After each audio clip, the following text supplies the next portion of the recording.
A convidada para a palestra e mensagem da noite é a nossa irmã Rose. Seja bem-vinda, que Jesus a intua.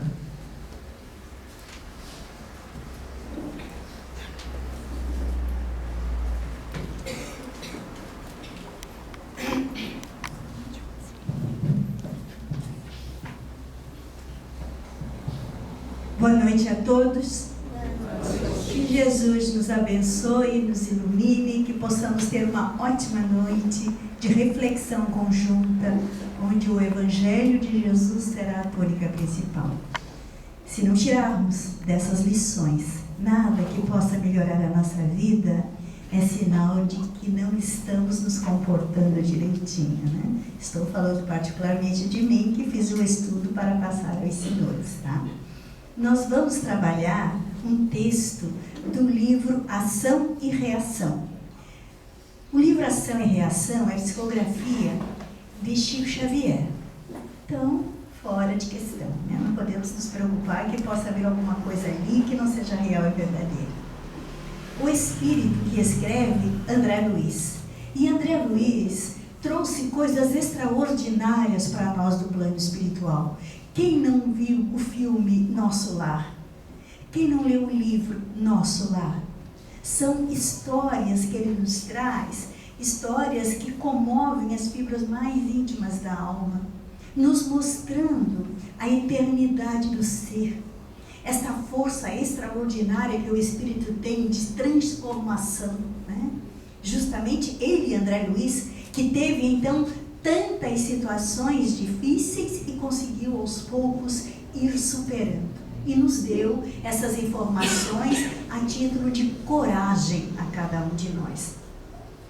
Ação e reação são diversas histórias, onde nos faz perceber a importância de prestarmos atenção na hora de plantar. Porque plantar, somos livres. Colher, somos obrigados. Uma vez plantou, somos obrigados a colher. Então, a reação, ela é fruto de uma ação que, se bem pensada, bem programada, tudo bem. Estamos livres de sofrimentos, de tristezas, de desenganos. Mas se, ao contrário, esta ação for impensada, cheia de iniquidades e com problemas graves, certamente que a colheita também será muito triste. Nós trouxemos aqui a história da Marina. No plano espiritual, havia uma mãe, né, extremamente triste, porque sua filha na terra, Marina, estava prestes a suicidar-se, abortando toda uma programação feita antes da encarnação, necessária. Ela estava querendo abortar, desistir, ia suicidar-se. Esta mãe, chamada Luísa, no plano espiritual, rogou a Deus com todas as forças do seu coração, e o Senhor, então, permitiu que uma equipe espiritual fosse enviada à Terra para socorrer esta moça e tentar evitar que ela decidisse suicidar-se. E aí, então, esta equipe foi escolhida, e entre eles estava André Luiz. Foi Silas, Hilário e André, os três que foram escolhidos para vir à Terra atender este caso. Era pouco mais de meia-noite, diz o texto, quando os três aproximaram-se de uma casa muito pequena e muito humilde. Mas foi necessário eles afastarem as sombras, as entidades trevosas que envolviam a casa. E nós sabemos que toda vez que nós estamos com o pensamento entristecido, amargurado, acabrunhado, nós ficamos envolvidos pelas sombras, pelos espíritos que se encontram na mesma situação que nós, espíritos tristes, acabrunhados, revoltados, incomodados. E era isso que André, Silas e Hilário encontraram na casa. Então eles se puseram em oração, em vibração positiva, e conseguiram assim então limpar o local para poderem entrar. Eles estavam vindo ali a pedido desta mãe desencarnada, né? A mãe de Marina, né? E adentraram a casa até chegar no quarto onde Marina se encontrava. agoniada e exausta, beijava e abraçava sofregamente a filha. Era uma criança de pouco menos de 2 anos que estava num berço, cega, surda, muda e com problemas mentais. Ela abraçava esta criança e chorava. Parecia estar se despedindo da menina. Na mesa da cabeceira de Marina havia um copo com um poderoso veneno. Antes de ingerir a substância, quando ela estava levando a mão no copo para beber a substância, Silas teve uma ideia. Aproximou-se, Silas espírito, Marina não estava vendo. Aproximou-se bem próximo do ouvido dela e disse: como podes pensar na sombra da morte sem a luz da oração? Uma pergunta. Ela não ouviu com os tímpanos físicos, ela ouviu na acústica da alma. Ela pensou, mas é mesmo, como que eu posso suicidar-me se nem sequer estou pedindo perdão a Deus? E então ela começa a fazer uma oração. A pobre moça estava engasgada pelo pranto e rogava a Deus, implorava ao Pai que lhe perdoasse pelo fracasso e tivesse piedade dela onde quer que ela fosse. Atravessava problemas financeiros muito difíceis. Na oração ela começou a conversar com Deus. Não tinha como pagar as dívidas. O seu marido estava internado num leprosário, muito doente. Como podia vencer as dores e a enfermidade que a atacavam, pois ela tinha reumatismo e precisava ficar o dia inteiro na máquina de costura. E os poucos momentos de folga que tinha, precisava dividir entre a filha, que precisava de afeto e de cuidados, e o marido no leprosário. Nesse instante, Silas a envolveu em fluidos de prostração, sabe? Aquela coisa deixou ela mole assim, e ela sentiu uma necessidade de se espreguiçar. E aí, quando ela estira os braços, ela bate no copo e vira aquele veneno no chão, perde o veneno. Neste movimento involuntário que ela fez ao espreguiçar-se. Aí então ela assusta-se, reconhece aí alguma coisa estranha, percebe então que não está só naquele quarto, que a sua oração atraiu os anjos de Deus e que naquele instante ela foi impedida daquele ato tresloucado. O amigo espiritual, aproveitando este raciocínio e a prece e a emoção da moça, a induziu então a um sono profundo. Aí André Luiz nos convida a conhecer a história da Marina, um pouco da história da Marina. E ele começa a nos contar que num século anterior, num século passado, numa vida anterior, Marina interpôs-se entre um casal, Jorge e Zilda, que eram casados e se amavam e viviam tranquilamente. Marina apaixonou-se por Jorge e interpôs-se no meio dos dois, né, causando sérios conflitos e ainda levando-os a débitos deploráveis. Quer dizer, acabaram os três se envolvendo em situações deploráveis, que veio a culminar com a morte dos três e que, como consequência, houve muito sofrimento no plano espiritual para os três. Mas esse espírito amoroso, com os outros espíritos familiares e amigos, oraram muito.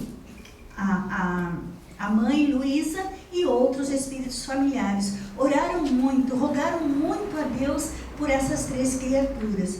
E após longos padecimentos, então conseguiram de Deus a permissão para que eles, os três, renascessem novamente no mesmo quadro social para o trabalho de regeneração. Luísa, o espírito ligado a Marina, né, pela maternidade em outras existências, ofereceu-se então para reencarnar na Terra sem ter necessidade pessoal, pois já havia melhorado a sua história, não precisava mais retornar à Terra.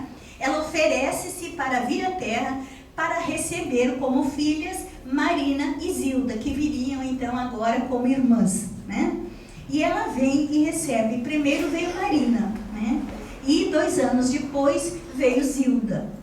Assim que as meninas já podiam tomar conta de si mesmas, a mãe desencarna, porque ela só veio com esta missão. E ela desencarna então. E Marina, que era mais velha, assume a tutela de Zilda. E passam as duas a viver normalmente. Zilda, já moça, bonita, reencontra o jovem Jorge. E, claro, como já haviam laços no passado, assim que se viram, apaixonaram-se. Nós não ouvimos falar aí no amor à primeira vista? Pois é, não é a primeira vista. É muitas vistas, né? Muitas vidas, né? Então, aí Jorge e Zilda, encontrando-se, apaixonaram-se, né? Novamente os laços afetivos do passado se fizeram fortes outra vez. Amavam-se ardentemente e ficaram noivos.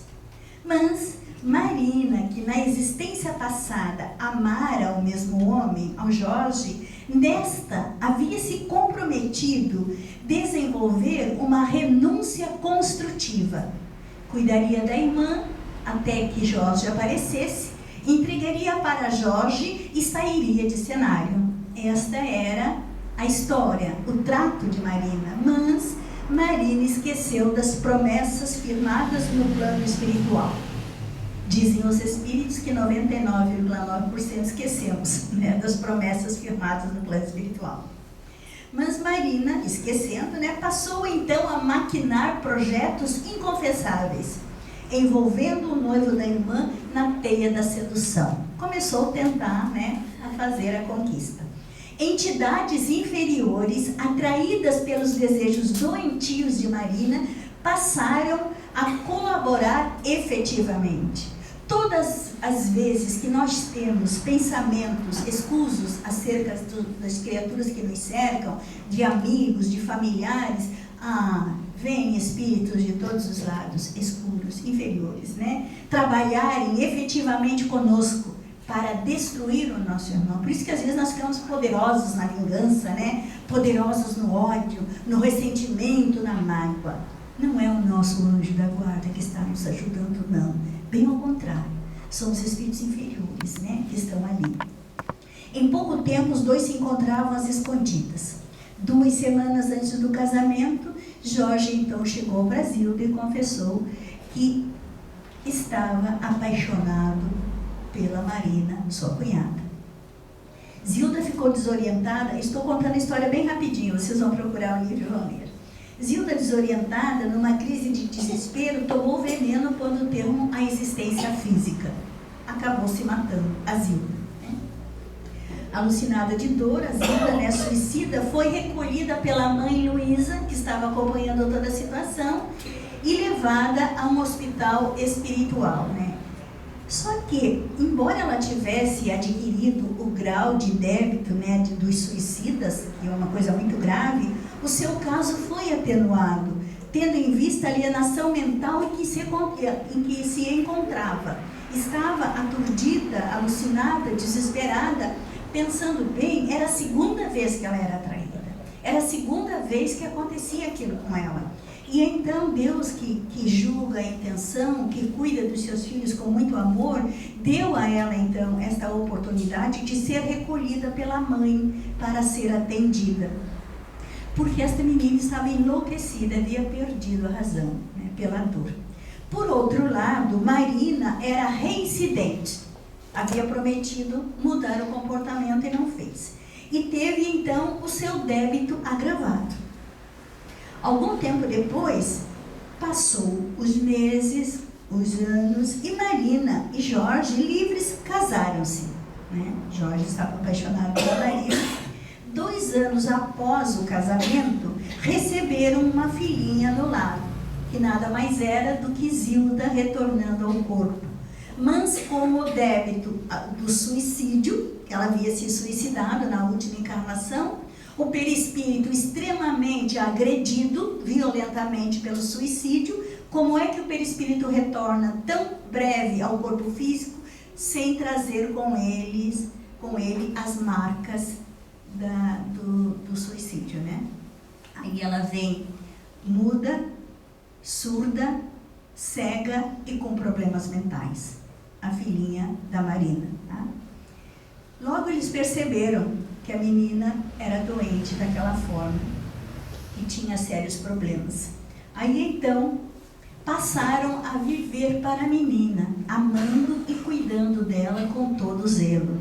Maravilhoso isso, né? Mas acontece que Jorge, que também tinha sua parcela de culpa na história toda, também tinha programado no plano espiritual o seu padecimento aqui na Terra.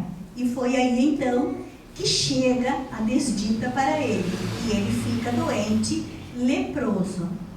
E com dores terríveis, ele é internado num leprosário. Então ali salienta, assinala com dores terríveis, né? Que era o resgate dele, a parte dele, né? Desde então, entre o esposo enfermo e a filha infeliz, Marina passou a padecer profundo abatimento, alimentando a ideia de suicídio que consumaria naquela noite não fosse a prece que propiciou a intervenção então de Silas, de Hilário e de André. Dominado pelo sono, Marina desdobra-se e vê os 3 amigos que auxiliaram e joga-se-lhe aos pés, agradecendo. Vê também a mãe Luísa, que a abraça, e Marina então lança-se em seus braços em prantos. E a mãe lhe diz o seguinte, eu vou ler na íntegra porque achei muito bonita o que a mãe lhe diz. Filha, acho que isso serve para todos nós na hora da tristeza e do desespero. Agora que a luta começa, por que desertar? O Senhor, filha, transforma o veneno dos nossos erros em remédio para o resgate das nossas culpas. Ainda era tempo de levantar, dizia a mãe. Ainda é tempo de lutar. Ainda é tempo de despertar, de viver intensamente esta encarnação. Vivesse para recuperar a dignidade feminina manchada pela traição à própria irmã, que retornava enferma sob seus cuidados, para que ela conhecesse a vivência do amor puro e desinteressado. Jesus, o divino médico, se ela tivesse muita paciência e dedicação, restituiria a saúde do seu esposo e juntos poderiam conduzir Zilda à necessária restauração. Marina acordou em prantos, chamando pela filhinha, abraçava, ressurgia renovada, fortalecida para enfrentar as dores e anular os sofrimentos. Não é isso que acontece muitas vezes conosco, que deitamos chorando e acordamos sorrindo, sem saber nem porquê? Quantas vezes somos consolados durante os sonhos, acordamos com coragem de levantar e olhar o sol novamente? Quantas vezes acontecem essas coisas conosco?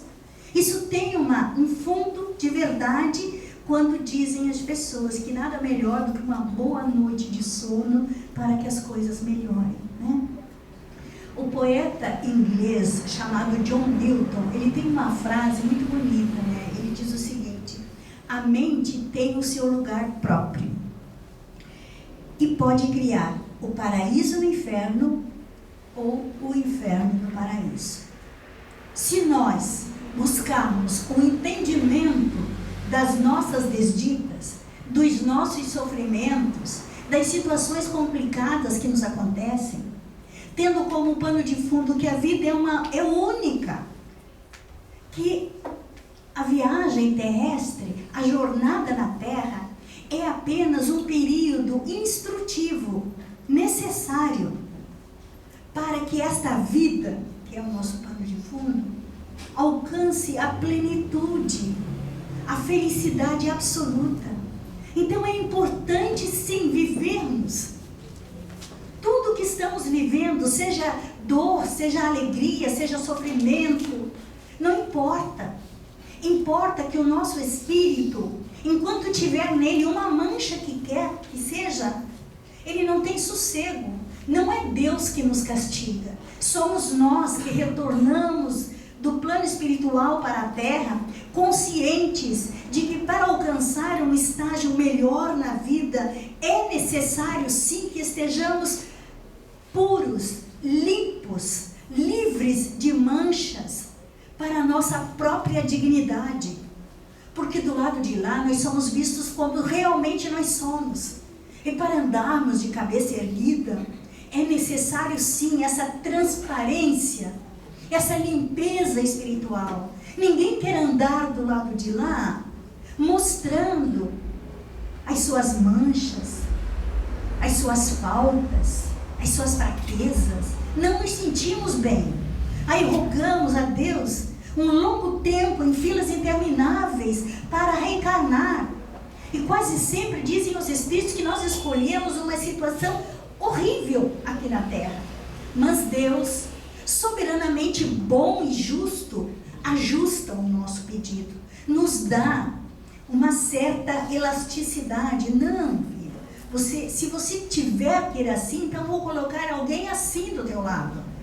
Entende? Sempre coloca um anjo na nossa vida encarnado para nos socorrer nas horas difíceis. Sempre colocam amigos próximos a nós, parentes bondosos, carinhosos, mães, pais, filhos, irmãos que são compreensivos, são bons. Quando nós nos queixamos demais, faz a gente ver que se nós estamos nesse estado difícil, ali adiante tem algo muito pior, para que haja consolo no nosso coração, no sentido de que nós podemos e devemos aceitar as coisas como elas são, se não podem ser mudadas. Mas se podem ser mudadas, nós temos que arregaçar as mangas e ter coragem de mudá-las. Como existe a prece da serenidade que todos nós conhecemos. Percebem? A mente humana tem ela é capaz de modificar comportamentos, tem essa potência, essa possibilidade, segundo o entendimento. Então, se nós entendermos o que é que acontece conosco, nós podemos dar uma direção positiva na nossa vida. Nós não vamos desperdiçar as oportunidades que Deus nos dá, reclamando ou até nos envenenando com cigarros, com bebidas, com orgias, com iras, raivas, iras. Tudo isso estraga o nosso organismo, mata células, o ódio mata células. Então, se nós realmente tivermos a coragem de ir para dentro de nós, descobrir a verdade que existe dentro de cada um, sabe aquela frase? Descobrireis a verdade e ela vos libertará. A gente começa então a descobrir as informações que a doutrina espírita nos dá e pensa que essa é a verdade. Até é, mas é a verdade externa. E a verdade que Jesus se referia é a de dentro de cada um de nós. A minha verdade não é a tua verdade, e a tua não é a dela, então não importa a verdade do outro. A nossa verdade precisa ser descoberta. Quem nós somos? Em que patamar nós estamos? O que é necessário fazer para que as coisas mudem? Quando você se descobre a verdade dentro de você, você deixa de ser escravo de você. Você já não deixa as coisas andarem à sombra dos ventos. Você vai realmente mudar a tua história, fazendo a diferença na tua vida, trabalhando as tuas dificuldades e evitando os fracassos. Muitas vezes a gente até pensa que as coisas do jeito que estão demonstrando um certo fracasso nosso, mas não, porque o que os olhos físicos veem não é a realidade. Muitas vezes uma situação econômica difícil, uma situação física de saúde difícil, uma situação social difícil não é fracasso, é exercício, é a prova, é a oportunidade que Deus dá de crescimento, de descoberta de si mesmo, de avançar na escala evolutiva, de ter uma oportunidade a mais, de sair dessa vida de cabeça erguida, com um sorriso no rosto, livres, sem manchas, deixando tudo para trás. Rever a nossa posição diante dos desafios, das paixões desequilibradas, sabe? Quando tu quer uma coisa, tu quer, todo mundo está dizendo que aquilo não é bom, mas tu quer. Eu falo isso por experiência própria, que eu sou muito teimosa. Todo mundo está falando que não é para fazer, eu vou lá e faço, quebra a cara, aí vem de cabeça baixa, que humilde também eu sou, né? Pedindo desculpa, entendendo, é assim mesmo. Então, ter olhos de ver as reais oportunidades que a vida oferece. Quando alguém, muito difícil eu colocar do teu lado, às vezes no trabalho, né? Aquela pessoa difícil, por quê? Eu podia trabalhar em tanto lugar, estou aqui suportando esse indivíduo. É a oportunidade que Deus te deu de resgate, de encaminhamento de uma criatura que lá atrás, numa existência passada, você deve ter desencaminhado. É a oportunidade bendita de amar o teu próximo, mesmo que o teu próximo não seja aquilo que você desejava. Então tudo é oportunidade, ter olhos de ver essa oportunidade, uma dificuldade no trabalho, uma dificuldade em casa, em todos os lugares, nada mais é do que um exercício evolutivo para empurrar você para frente, para te dar uma oportunidade melhor lá adiante. Oportunidade que também há de ser um exercício mais difícil que esse, mas não faz mal. Não é assim na escola que se passa de ano? Cada vez vem um exercício mais difícil. E se nós arregaçarmos as mangas e formos com coragem desenvolver, nós vamos sair desta vida já para uma situação maravilhosa espiritual. São os espíritos que nos contam. O André Luiz nos conta isso nas suas excursões à Terra, quando ele revê essas histórias maravilhosas, né? Enfim, quantas vezes temos irmãos mais velhos, espiritualmente falando, bem próximos de nós, nos dando conselhos, nos orientando insistentemente, e nós nos sentimos agredidos, né? A nossa índole, né, de achar que é dono da verdade, fica pensando, é um chato, fica só dizendo essas coisas para mim, né? Então a gente começa a ir contra, sabe? Esquecendo que pode ser sim um presente de Deus. Ah, filha, você não toma jeito e põe na vida da gente essa criaturinha e ainda nos faz precisar deles da maneira mais intensa que pode se precisar de alguém. Então o orgulho tem que ser guardado na gaveta, porque não vivemos sem aquela criatura, né? São coisas extraordinárias que a vida nos oferece e que a gente precisa ter olhos de ver. Afinal, o que é a dor? O que é o sofrimento diante desta ótica, desta maneira de ver as coisas? Nós temos que sair para a vida, para a rua, para o trabalho, para a casa espírita, para onde nós formos, cheios de energia, de alegria, porque lá na casa espírita vamos recarregar as nossas baterias, né, para enfrentar os exercícios lá fora, para cobrir-nos de gentileza, de ternura, de brandura, né, docemente dizer àqueles que nos ofendem, não tem importância. Eu peço desculpas, eu peço perdão quantas vezes for necessário. Ah, isso é tão bom.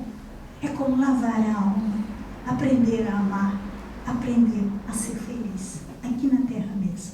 Que Jesus os abençoe hoje e sempre.